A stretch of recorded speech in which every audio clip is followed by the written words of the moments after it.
Good morning, friends. Now, last week I was at my daughter's house. She says, Mom, do you want to taste my meat? She gave me a little bite. She was making these little bits of meat that she was gonna marinate and put on shish kebab. And when I went to taste it, I was like, whoa, was I impressed. So I told her she had to give me her recipe. So here we are. We're gonna start off with, here we go, white lima beans. Now she told me I would need under a cup. Now these are already rinsed, but she says we need under a cup, about 6 to 8 ounces of these white lima beans. Not a full cup, just under, about maybe 6 to 8 ounces of white lima beans. And we have to process this in our food processor. Here we go. And we want this to be nice and creamy. Now, she said to this, she added, so I am going to get, do I have it? Okay, we're going to need 2/3 cup of water and a tablespoon of olive oil. That's about a tablespoon. And we need salt to taste and some kind of flavoring. So it could either be beef, it could be a full chicken flavoring. So you could use my chicken if you have it. If you don't, you can use, instead of water, use a vegetable broth. So it could be a lot easier for you. So I'm going to just change her recipe up a bit because I don't have all the stuff that she used. To this, I'm going to add my beef flavoring that I use, and I'm going to use about a 1/2 teaspoon of that to this mixture. Really isn't much, is it? So I might change up this recipe a tad.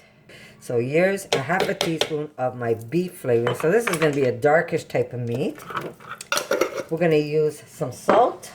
I'd say about maybe a 1/2 teaspoon of salt. And we're gonna put this through in the food processor till it gets creamy. You don't want to see no bits whatsoever with this mixture. And I am gonna get my cover, and I'm not gonna make you sit here and listen to this, but while this is happening, we're gonna prepare our other ingredients. Okay, let's see what we have here. There we go. There's no bits whatsoever in this. So that is what we're gonna be using. Okay, now to this we're going to add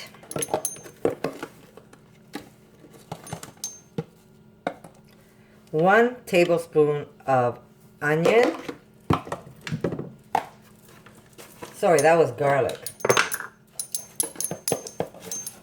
1 of onion. So we added an onion, 1 tablespoon of onion powder, and 1 of garlic. Also tablespoon. And now we're going to add 1 cup of Vital wheat gluten to this.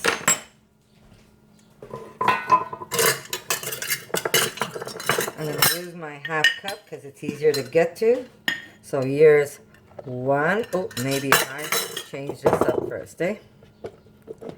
See? Change this up. Change the blade. Sorry about that. We need to put our other blade. Here we go. Hope I didn't mess that up. Okay, so we have that blade. Let's just put everything in. It's early in the morning, guys, so you gotta excuse me.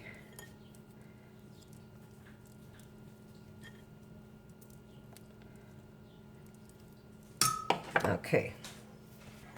I went to bed super late last night, and I'll tell you why. Because I am a Walking Dead fanatic. And since The Walking Dead isn't on, I replace it with any type of zombie show. So I've been watching Z Nation, and I love it. Here we go. So we've got 1 full cup, and if I need more, I will use a little more. You know what? I'm just going to put this a little extra because I usually make my cups full. So, but here we go. We're going to need this for 5 minutes. So this is going to have to run and just do his thing. But while this is happening, I'm going to show you what I use as a broth. You can use any broth you want, but before we put it in the broth, we're going to knead this, and then we're going to cook this in the oven. But for now, we're just going to prepare the water while this is getting processed. We're going to let it process till it comes together nice, and you want to see a lot of elasticity in this. So I'm going to put this through.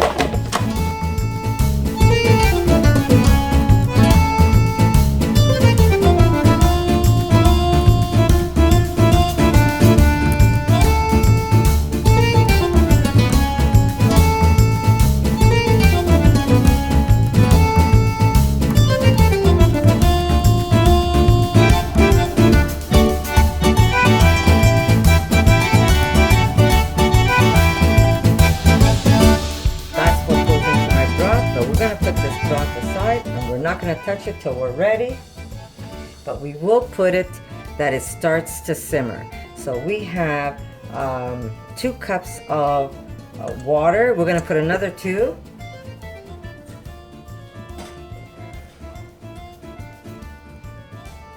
There we go. Along with the garlic, the ginger. I put a tablespoon of Caribbean, and I put a heaping teaspoon of my beef flavoring. So here we go. We're going to put this aside, and we're going to put this to simmer. We're going to first bring it to a boil, and then we're going to lower it. Meanwhile, look at this dough. Do you see it? Isn't that beautiful? Okay, we're going to preheat our oven at 350. And meanwhile, we're going to get a tray, and we're going to break this up. Okay, don't mind my ugly pizza tray. I told you, I do not wash my pizza trays. And we're going to take this meat, and we're just going to stretch it out, and we're going to drop it. So here we go. We're just going to cut these up, and you could either cut them with a pair of scissors and then just stretch them out, or you can leave them in nuggets if you want. And we're just going to lay them down onto our sheet. So you might need more than one tray. And remember, they don't have to be even. They don't have to be precise. When we used to have meat, there was no pieces that were identical. So it doesn't matter. So I'm just going to lower this. And like I said, it doesn't matter if one is bigger than the other. That's the fun part.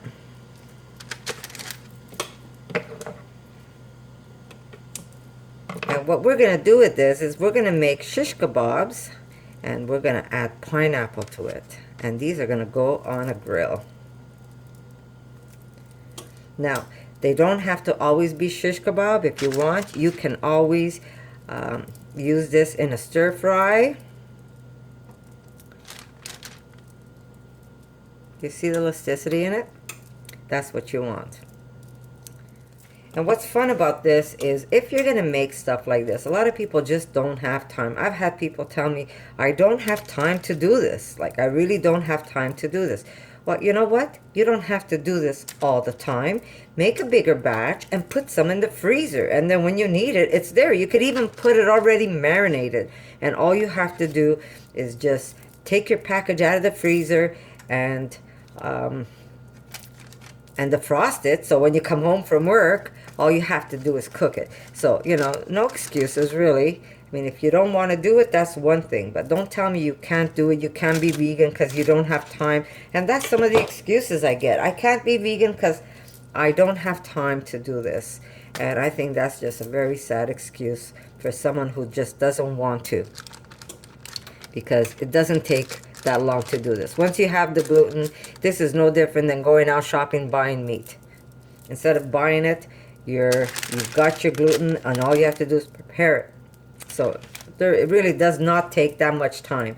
And while it's being processed in your processor, you could go brush your teeth, comb your hair, you could do whatever you have to do. You don't have to stand there and watch it get bounced around inside your food processor.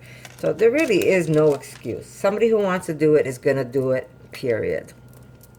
So I'm tired of hearing people say I can't be vegan because I don't have, oops, sorry, I don't have time to make, sorry, I'm always bouncing you guys around.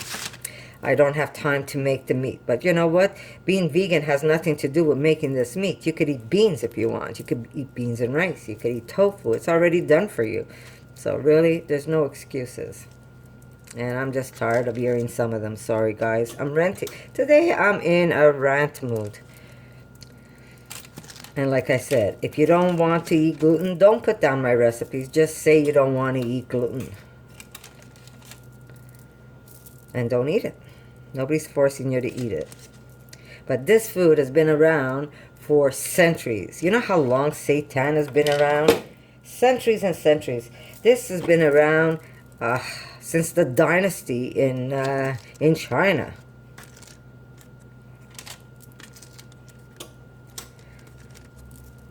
So it will swing back, as you can tell.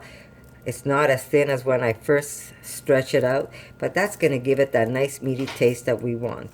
Fit them all in. Now my water is already boiled and I have it on a very low simmer. So this way, yeah, you know what? I'm not going to need another tray. I'm just going to... Now I have a recipe similar to this, but not with the white beans. And that was a great idea, Amanda. Thank you. That's my eldest daughter who gave birth to beautiful twin girls, and she did this all being vegan. Imagine that. That's another excuse. Either you need meat or you can't survive. Wow, look at that. She not only did she give birth to these girls, they're already 5 years old, strong as a horse. And she has a YouTube page. She hasn't been able to put up any videos. She's been busy writing. If any of you guys like 50 Shades of Grey, well, that's what she writes. I'm going to put a link. I'm going to put a link for you guys. If anyone is interested, you can maybe pick up some of her ebooks on Amazon. And that's my eldest daughter. Oh, you think I could get it all on this tray? The first time I read one of her books, I said, whoa. I said, we're not going to call this 50 Shades of Grey. We're going to call this 60 Shades Deeper. Don't mind me. But yes, if anybody likes reading erotica romance, that is what my daughter does. She writes that. So I'm putting it out there for anybody who's interested. Okay, I'm just going to put these in and I'll continue with this other stuff. So this is going straight into the oven and we're going to put it in there at 350 and we're going to put them in for 20 minutes. So I'm going to put my timer, 20, and then after they come out of the oven, we're going to put it in the broth. Okay, there we go. This is what it looks like now that it's been in the oven. Notice how they look? What this does is it helps your meat not to blow up into a gigantic piece of seitan. Now, I'm going to show you. I put some already in the broth without putting it through the oven. And I'm going to show you how it's already expanded to pieces this big. So watch this. There's the one that went into the broth. See how big it is? Compared to the ones that came out of the oven. Now I'm going to take this meat and I'm going to drop it in and it's going to hold its shape rather than expand as much as the other ones. Oh, sorry. So that's the next process, guys. From the oven into your simmering broth, and we're going to let this cook for a complete hour.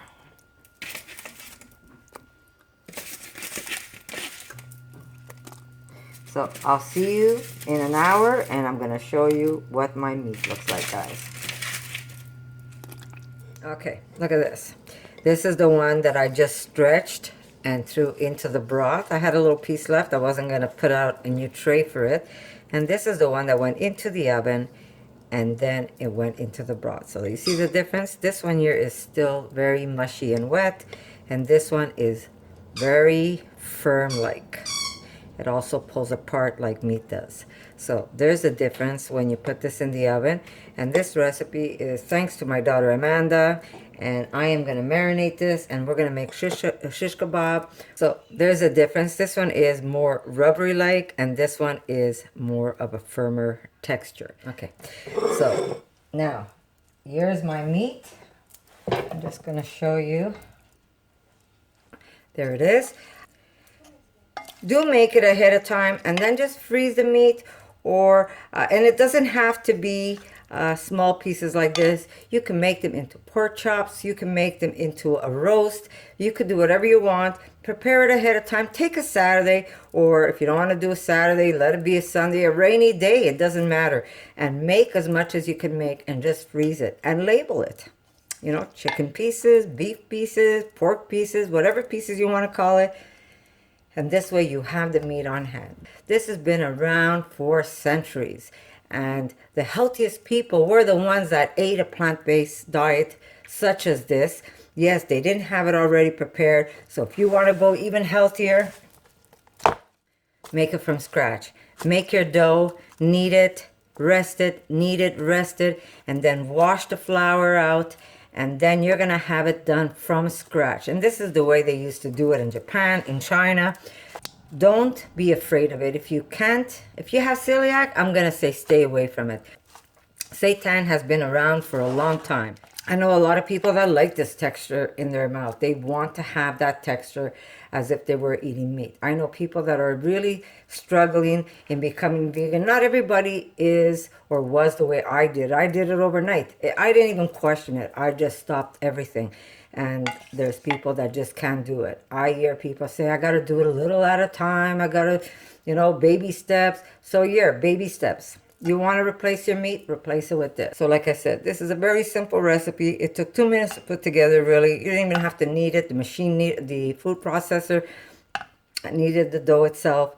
And it is just simply delicious. This is going to be great on barbecues, on however you want to make this. You could make this as a stir fry. You could put it on shish kebabs. You could just do so many things with it. You could even mince it up and turn it into minced meat. It really is up to you. So, guys, I'm going to call this video done. And the next one I'm going to make is how I marinate and how I prepare this dish. So thank you, Amanda. If mine comes out as half as good as yours was, we'll all be happy. And thank you for sharing your recipe with us. But for now, I hope you guys like it. And if you do, give me a thumbs up, leave me a comment, and I'll see you in my next video.